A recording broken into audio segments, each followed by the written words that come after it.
Good morning. And welcome to the Windward Buddhist Temple family. Well, today is our Nirvana Day Service. And my name is Shirley. Most of you, all of you know who I am. We'll begin with the ringing of the temple bell or kansho that signifies the beginning of a temple service. It is a deep and sacred ritual steeped in ancient tradition. It is the calling of the people to come together to listen to the Dharma or teachings. The temple bell represents the gratitude and deep appreciation of the members, friends, and guests of the Windward Buddhist Temple. Please sit quietly in your seat.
If you're able, excuse me, please rise for the meditation, followed by the chanting of the Vandana Ti-Sarana by the congregation in Pali and English in this red Jodo Shinshu service book on page 7.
be seated. Today's sutra is Praises of the Buddha in the Jodo Shinshu Service book on page 112.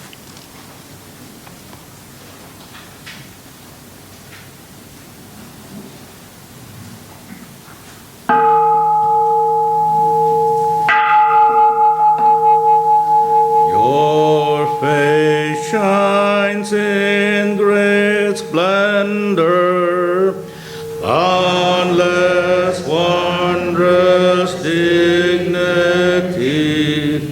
Such the greatness of your light, beyond all comparison. Brightness of the sun and moon, and the shining many jewels, when compared to your brilliance, seem to us like blackest ink. Gatha's countenance transcends all comparison. The great voice of awakening resounds through the 10 quarters.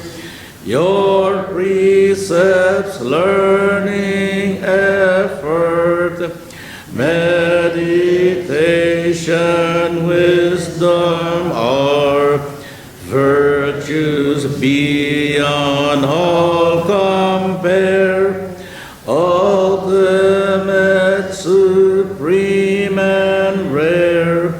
Your deep meditation has fathomed all the Dharma sea, to the limits and the depths of all things the Buddhas teach.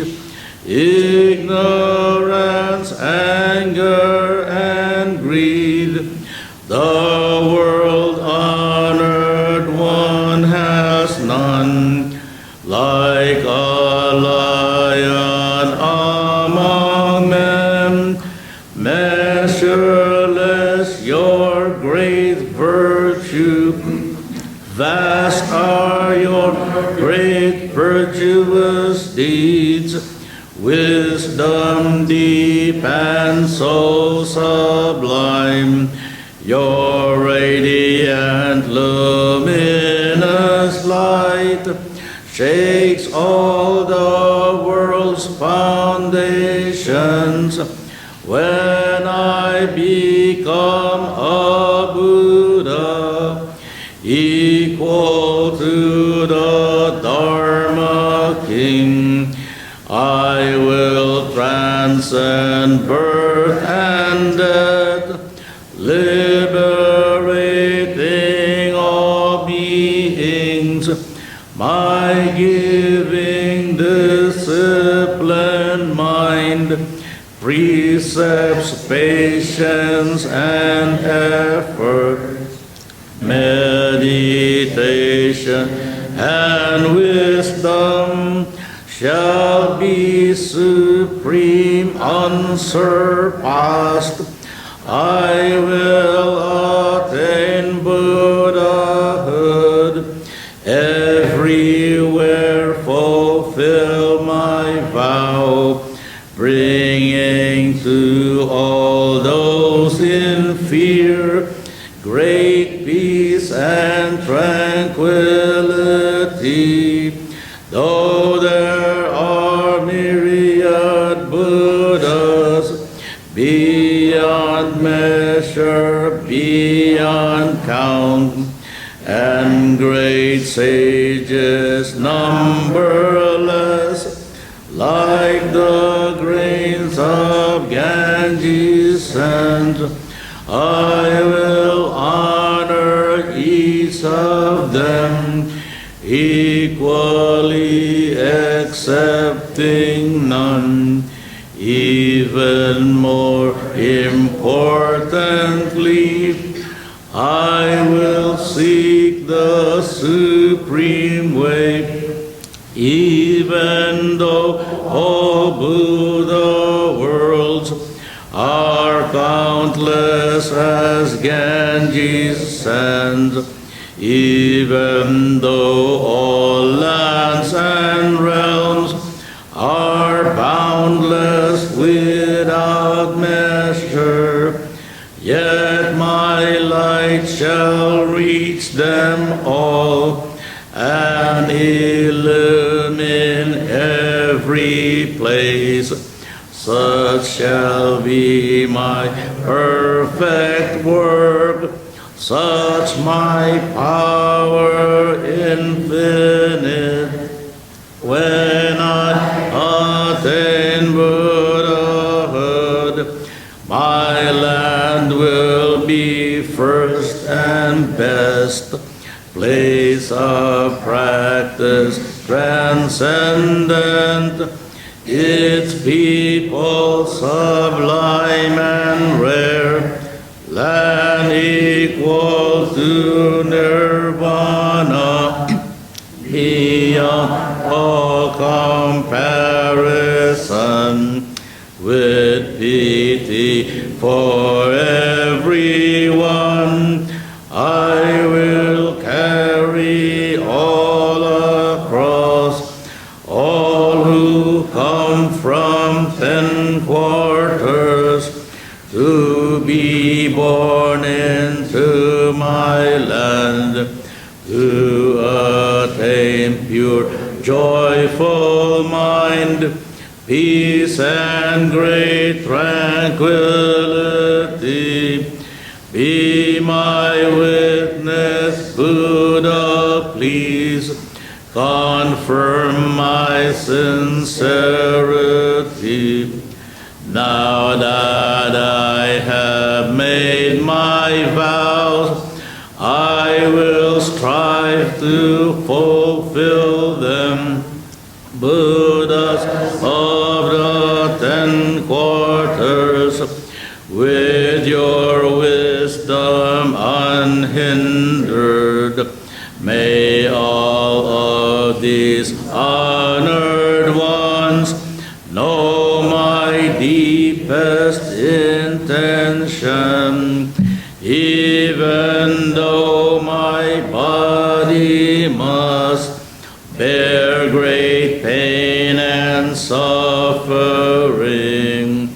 I will persevere and strive patiently without regret.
If you're able, please rise for the recitation, the creed or rugemon, in the Jodo Shinshu Service book on page 4.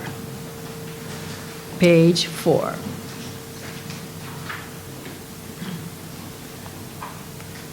Namo Amida Butsu.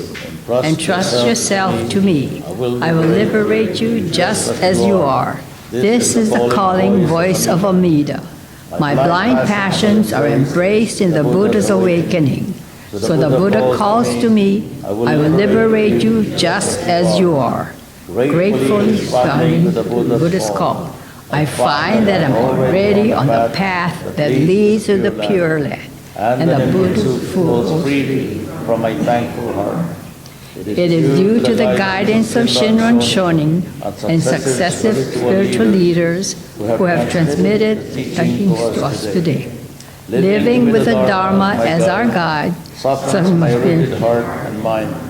Gratitude for the gift of life I have received frees me from becoming lost in greed and anger, and allows me to share a warm smile and speak gentle words. Sharing in the joy and the sadness of others, I shall strive to live each day to its fullest. Namo Amida Butsu. Namo. Please continue to stand for the Gatha Arigatai in the praises of the Buddha book on page 14.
Be seated.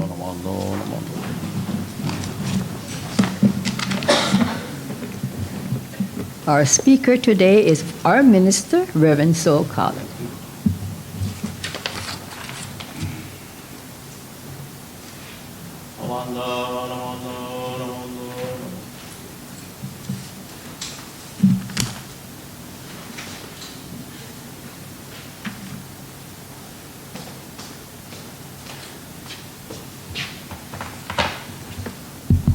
Hello. Okay, let's put hands together in kansho. Now I am frail, Ananda, old and aged, for far gone in years. This is my 80th year, and my life is spent.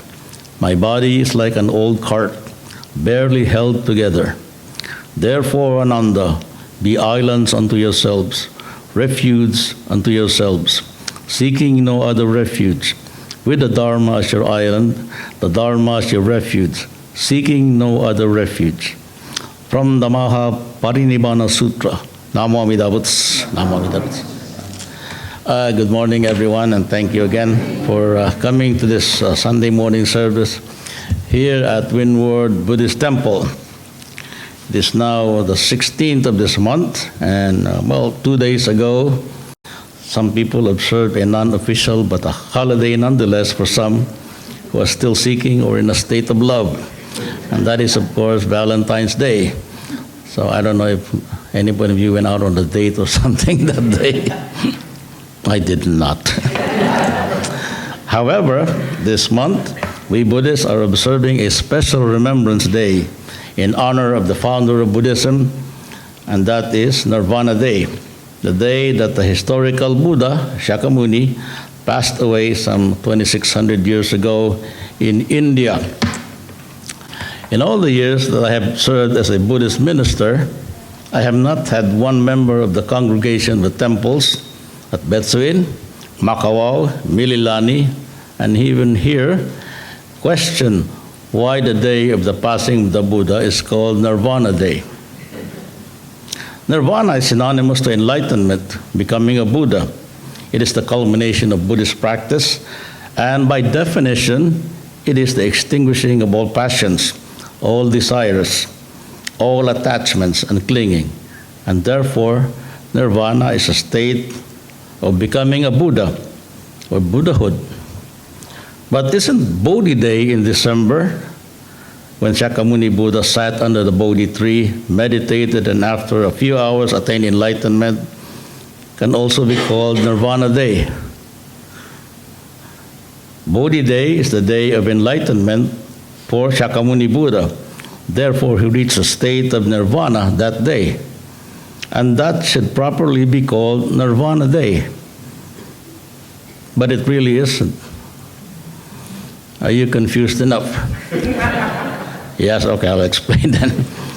I'm not trying to make that point to get you confused, but the Buddha's enlightenment actually occurred in 2 stages. Yeah? The first on December 8th, that's Bodhi Day, the day of awakening to Buddhahood. The Buddha did reach a state of enlightenment on that day, and that is indeed nirvana, the state that he reached. But it is awakening to that state rather than reaching final nirvana itself. The Nirvana Day that we are observing today should technically be called Parinirvana Day. What is the difference between nirvana and parinirvana? Nirvana is the specific moment at that time that Shakyamuni Buddha reached his state of enlightenment, whereas parinirvana or nirvana is the state itself. So there's a difference, that moment of awakening and the state itself, okay? We call it Bodhi Day because that's the proper way, the term, because that's the time that he awakened to Buddhahood. Are you still confused? Okay. When the Buddha attained Buddhahood under the Bodhi tree, he became enlightened, but still his physical body remained. In other words, he was a Buddha and still a human being at the same time. When the Buddha passed away at age 80, his physical body no longer existed, and his Buddhahood was finally completed. So, parinirvana, therefore, is the full extinction of defilements, the final stage of becoming a Buddha. But of course, today we call it Nirvana Day, so to distinguish it from December 8th, Bodhi Day. This understanding is very important when we view the last moments of the Buddha's life when he was entering the final state of enlightenment. The story was that on his 80th year, meaning he was really getting old, the Buddha was still passing down his knowledge, 45 years after he attained enlightenment, and he was traveling for most of the time. He became ill on one of these traveling days, and he encountered a being called Mara demon, the same demon, you know Mara, yeah? You're familiar with that, the same demon who tempted him 45 years ago under the Bodhi tree to give up attaining enlightenment. She was really the opposite of goodness. Okay? This time, Mara wanted the Buddha to disappear entirely from the earth. But the Buddha assured Mara, okay, I will disappear after a period of 3 months. Shakyamuni Buddha recovered from his first illness to continue his preaching. But on the way to a place called Kushinagara, the Buddha and his entourage rested at a mango grove belonging to a man named Chunda. Here, Chunda, he's a blacksmith, served the Buddha's last meal, called in Sanskrit Sukara Madhava, translated as either soft pork or pig's delight. No one really knows the exact nature of this meal. It could have been really pork, because the Buddha said it's okay to eat meat as long as you don't, the animal was killed, you're not aware that it was done for you. Or more likely, it's a form of mushroom type that pigs eat. So maybe it's truffles, they like that. In any case, the Buddha tried the food and sensed that something was wrong. He instructed Chunda not to give the food to anyone else and ordered it buried in the ground. Now, after his meal, however, the Buddha felt severe stomach pains, bloody diarrhea, dehydration, and shock from the loss of blood. Speculation was that the Buddha was a victim of food poisoning, either that the meat that he was served was already bad, or if it was mushroom, it was poisonous and given by mistake. There's one interesting medical theory that the Buddha suffered instead from what they call mesenteric infarction. I don't know if any of you here, somebody's a doctor here, right? They know what that, well, basically what that is, a part of his intestine had blockage in the blood supply, and it led to gangrene, or a death of tissues. And so the pain and the blood loss. The Buddha and his disciples managed to continue on to the city of Kushinagara, where in between two sala trees, Shakyamuni Buddha laid the final rest, entering what is now Parinirvana. The Buddha died peacefully despite his pain, surrounded by his disciples, and in one account, God's heavenly beings and animals came to say goodbye to the Buddha with offerings of flowers, jewels, and perfumes.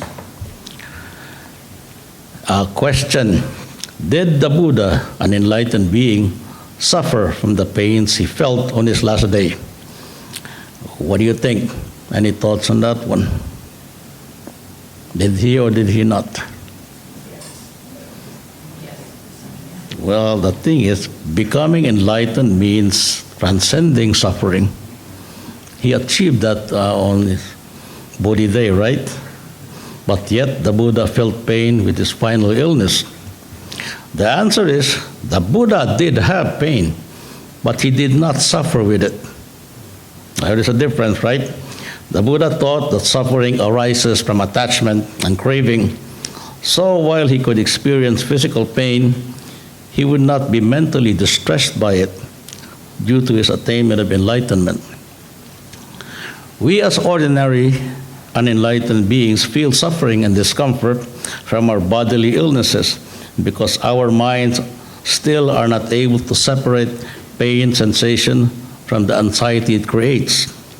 That is, when we feel pain or discomfort, our body is telling us there's something wrong. And that could be a threat to our life or continuing existence. Thus, there is suffering and discomfort. We become distressed. The Buddha felt pain, but was not bothered by it. This is the state that he achieved when he became enlightened. That is nirvana.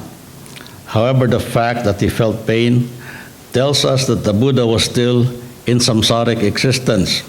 He was still a human being with a physical body, but without suffering. There is a saying that goes, pain is inevitable, but suffering is optional. How easy it is to be able to do that. For us ordinary unenlightened beings, no way. We cannot. Yeah? We will suffer the discomfort brought about by our physical bodies when ill, like pain, discomfort, and the body's demand for it to stay intact. Like the pangs of hunger, thirst, which, when not fulfilled, causes suffering as well. Wouldn't it be nice and convenient if we don't have to eat or drink anything and still continue living? That, of course, is unrealistic, but it does save us a lot of money we can use for something else. No need to eat, no need to drink, nothing, yeah? Same with feeling pain. Can we achieve that without getting distressed or discomfort? Yeah, that would be nice, you know. No need painkillers and anesthesia during surgery. Yeah? We may not be able to attain the level of enlightenment that the Buddha reached on Bodhi Day. But in Jodo Shinshu Buddhism, we can achieve a similar but not quite the same level of awakening. In Jodo Shinshu Buddhism, our initial nirvana or enlightenment, also known as salvation, is the awakening of the entrusting mind, or shinjin. And it happens in this life, while we are still living, not after death, according to Shinran's teaching.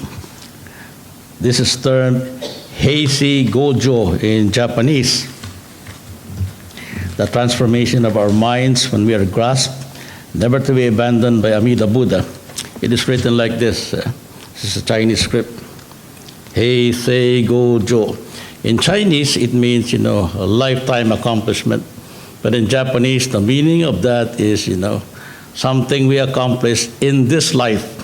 It is not accomplishment in job, school, or whatever. It is our spiritual accomplishment, the awakening of our entrusting mind to the Buddha. When we are grasped, never to be abandoned, all doubts disappear, and we become one of the truly settled. This means that our birth in the Pure Land is assured. But note again, Heisei Gojo happens in this life, while we're still alive. That is a very important teaching of Jodo Shinshu Buddhism. Yeah? Because as opposed to Jodo Shu, they think or they believe that salvation happens after death. No, according to Shinran, it happens in this life. Okay? When the time comes, however, for our physical bodies cease functioning, that is the time of rebirth in the Pure Land. That is our Parinirvana, the final completion of our spiritual journey, the complete cessation of all forms of suffering. We truly become one with Amida and therefore attain Buddhahood. So now we know the difference between Nirvana and Parinirvana. The Buddha's initial achievement of enlightenment on Bodhi Day is still appropriate to be called Bodhi Day. Okay? Because that day the Buddha awakened to spiritual truth. Today, this month, we observe Nirvana Day, the Buddha's full completion of Buddhahood. On this day, Shakyamuni Buddha ceased to be a corporeal human being and entered the spiritual realm, achieving the highest level of spiritual development in Buddhism. He taught the Dharma even in his final hours of living as a human being. Believe it or not, even in his dying moments, one of his last transmission of the Dharma occurred at the time he got sick after eating the food that the blacksmith Chunda offered. As the Buddha had severe pains and blood loss from internal bleeding and dehydration, he rested under the mango tree and, being so thirsty, asked one of his disciples named Ananda to go to a nearby stream and bring the Buddha a bowl of water to drink. However, when Ananda, the disciple, arrived at the stream, he noticed that the water had become muddied from the many ox cart passing through the stream. So the water was unfit to offer to the Buddha. He went back to the Buddha and apologized to the Buddha that he cannot fetch water clear enough for the Buddha to drink. Shakyamuni Buddha asked him to go back again. And Ananda came back and says, oh, it's the same thing, it's still muddy. And then the Buddha said, go back. On the third attempt, Ananda noticed that the sediments in the stream water had settled to the bottom, and now the water is clear without muddy impurities. And so he brought a bowl for the Buddha to drink. The Dharma lesson imparted in this story is the stream is analogous to our minds, our stream of consciousness, churned up and muddy from all our worldly distractions and bonno. If we patiently sit still, maybe in meditation or in contemplation, eventually all that muddy residues in our minds will settle and we achieve clarity and calmness. Same thing when we apply, when we're angry. Yeah, our minds are muddied, we cannot think clearly. But if we just calm down, let it settle, it will become clear again. And sooner or later we realize, oh, I am no longer angry. So for us sentient beings in the realm of samsara and unenlightenment, the passing away of the historical Buddha on Nirvana Day was not a tragic event, but instead a moment of great liberation. For it affirms that Buddhahood is our ultimate true nature, one that transcends our ordinary, mundane, physical world. Our physical lives may be comparatively short, but the life that continues after attaining Buddhahood is eternal, just as Shakyamuni Buddha and all the other Buddhas have unlimited lives. Let's conclude by quoting the Buddha's final words as he entered Parinirvana. All of you monks, you should always single-mindedly and diligently seek the way of liberation. All the moving and unmoving phenomena of the world are all decaying, unfixed appearances. All of you, here I stop. There is nothing more to say. Time is passing away, and I am about to cross over to Nirvana. Namo Amida Butsu, Namo Amida Butsu, Namo Amida Butsu. I thank you very much.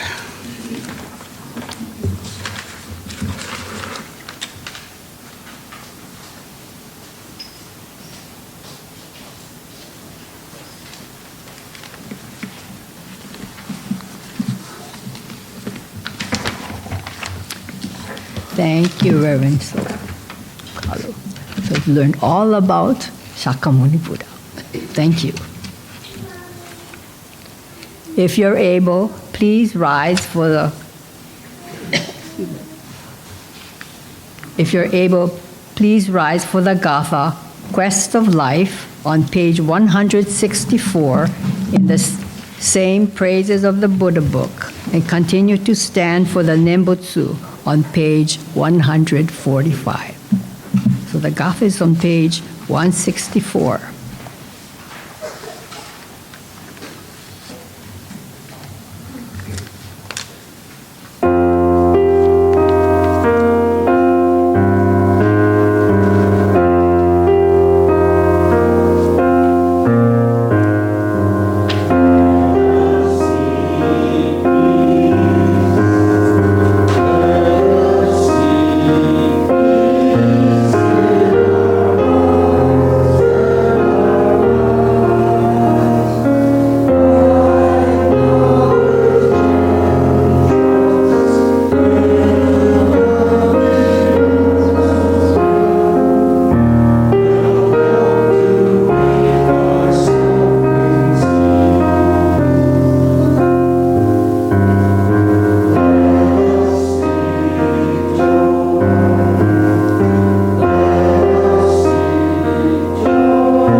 that is unexcelled is true emancipation.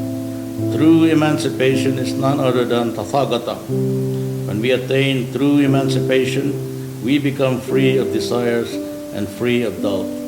Namo Amida Butsu, Namo Amida Butsu, Namo Amida Butsu, Namo No, Namo No.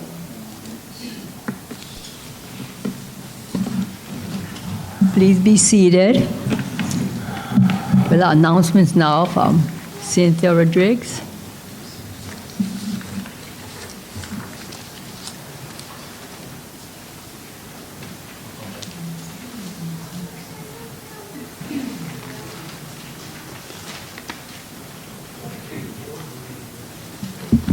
Morning. Dennis couldn't be with us this morning, so I'm going to be giving the announcements. First of all, thank you, Reverend Soul, Shirley being MC, Bob, the greeter, Lisa, the pianist, and Ryan, our IT individual. Thank you.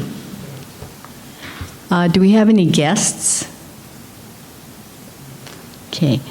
At last Sunday's Nirvana Day Service, we collected $271 and donated that amount to the Honolulu United Buddhist Women's Association. Thank you very, very much for your generous offerings. Next Sunday will be our monthly remembrance service.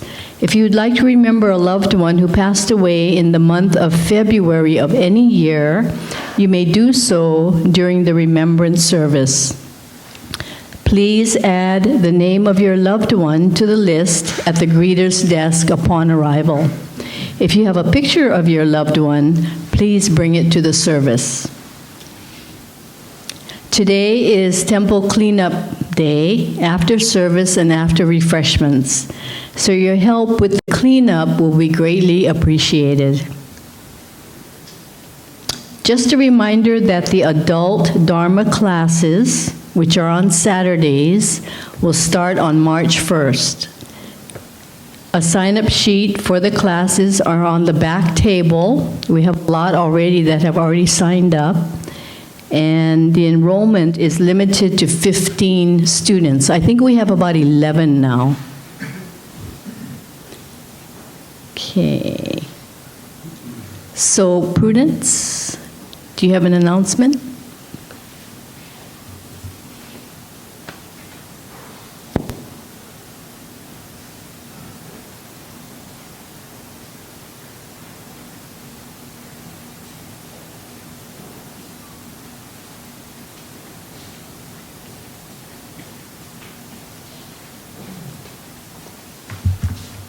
Good morning. I'm announcing that we have on March 15, Saturday, from 9 to 10:30 about, the author, Annette Kim, she wrote this book, Wait, Don't Die Yet. Okay, and this is for people, she wrote this because she had to take care of her in-laws after all their things after they passed away, and realized there's a lot of things that she didn't know. So she's trying to share with us her knowledge so we can all prepare and make sure that whoever's going to clean up after us knows where your safety deposit boxes are and all those things. And so she will be here on the 15th. There's a sign-up sheet back there, and she'll probably be selling her books as well. So I'll have this book up there if you want to look through it. So I think it will be an interesting session. So especially, like if we're reaching the winter of our years, you don't want to leave things behind for your family. So sign up for that. Thank you. Thank you, Prudence. I really liked that book. I actually read it, and then I forgot, and I bought another one. So now I have two, but I really enjoyed the book, and it's a true story, too. Okay, any other announcements? Okay, if not, we're going to do words of thanksgiving found in your red service book, or on the screen, I think.